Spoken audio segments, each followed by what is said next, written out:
kill it immediately. So there's two ways of looking at all this. One, of course, Prabhupada's making a point that ultimately all living entities are created equal, be they in animal bodies, whatever body they may take. So we treat everything equal. We don't kill anything, except unless we're attacked. There's stories about that. Prabhupada watching a mosquito, Kalindia. There was one story. Boy was in this mosquito net with Prabhupada massaging, and the mosquito was there also. So it landed on Prabhupada, and now Prabhupada said, you can kill it. Once you're attacked, ultimately then you have provocation to attack back. But ultimately, no killing of any kind of animal. So a house full of cockroaches, ants, mice, ants certainly is not a pleasant experience. So the idea is to give food wherever it's possible and feed the society as much as we possibly can. And Mayapur, of course, is very expert at doing this, with thousands of people are being fed on a daily basis. Wonderful to watch. But as far as pesticides, and I was told recently that in India, the farming community now is going directly into this new kind of agriculture using pesticides. I thought maybe here would be all organic. But because pesticides are expensive, I thought they wouldn't be used. But apparently, with the surveys that are being held, that's going on. Pesticides are being used here.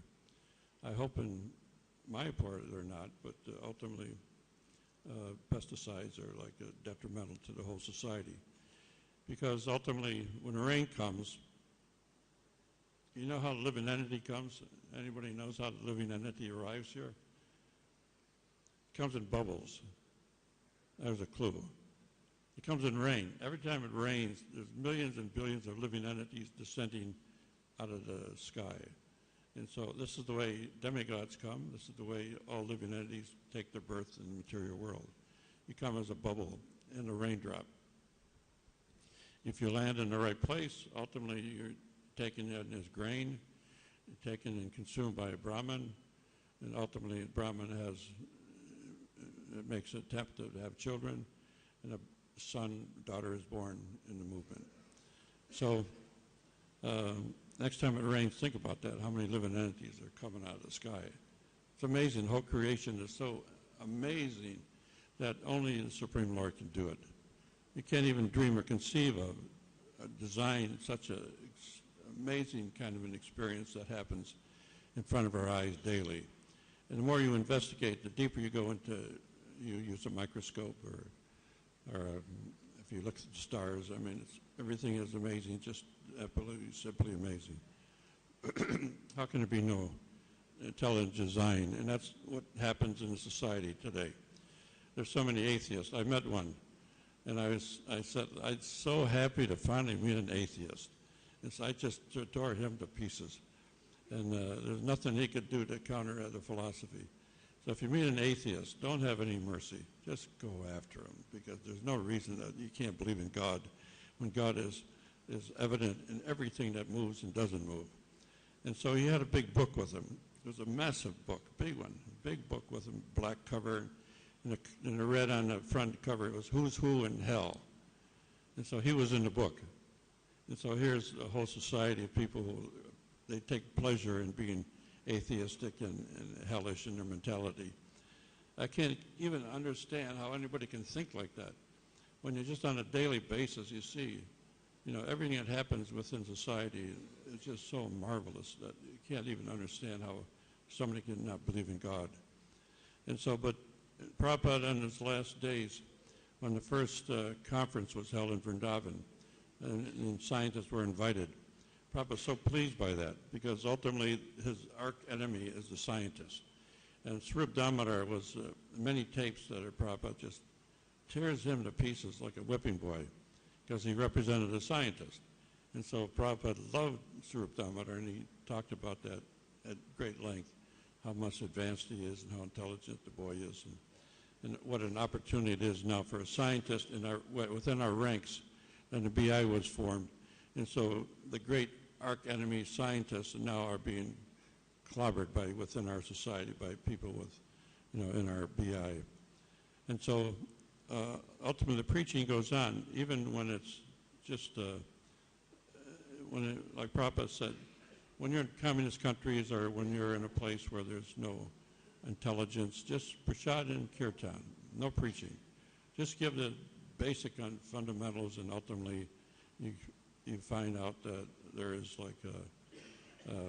there's room for scope, because once a person takes the prasad and finally they get excited enough to want to know something more. Recently I was, months ago now, but I was in America talking to my family members, and it hurts when you understand that ultimately those people who do not know the philosophy, do not take the Krishna consciousness, they revert back into animal forms and maybe all the way back to amoebas, and they miss the whole chance of Lord Chaitanya's mercy in this 10,000 years. What to speak of the in-breath of Mahavishnu, and ultimately it'll go back millions of years. So I was told that. And when I was a brand new devotee, we went out on book distribution, and we were told that don't let anybody go by without getting a book, because ultimately if they don't, they missed a whole chance. And so I took it to heart, and I just stopped everybody on the street. 4 or 5 at a cross, they're coming 5 or 6 at a time. I give everybody a book, and the next line, everybody a book, and the third line, everybody a book, back to Godheads. And so, and then I go back and I collect the donations. Some ended up in the trash bucket, just pick them out, dust them off, and start again. So I set a record on that day. And Back to Godheads is the beginning for spiritual life. Then they printed 1 million copies on one July issue. Then there's the story that they were telling Prabhupada about how they were printing Bhagavad Gita, the biggest print in the history of printing in America. 1.5 million of Bhagavad Gitas as it is. There were 77 train-load cars full of paper to arrive at the printer in order to accomplish the task. They had to stop the press, and it ran for days without stopping. And so Prabhupada was so pleased. 1.5 million copies of one book. It was a big record that was held for years in America.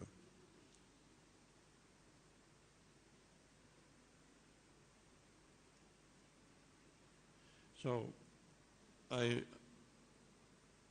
was talking to my relatives and friends, and ultimately, when you talk to people who are atheistic or by mentality just ungodlike, they have no fear until they reach a point of death, and then ultimately a big fear sets in because they have no idea where they're going. And so to preach to people like that, it's especially if they're your friends and you see them eating meat, intoxicating, and you know exactly where they're going. It hurts deep, but if you can't do anything about it, what can be done? So you just tolerate and you do the best you can, and ultimately.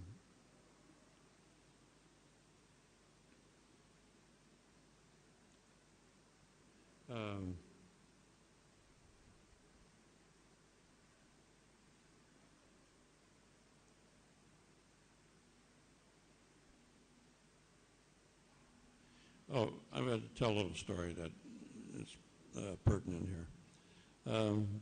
In this sloka and purport, it's mentioned that we should at some point rather give up and surrender and take to the process and ultimately begin a whole study of where get serious about your spiritual life.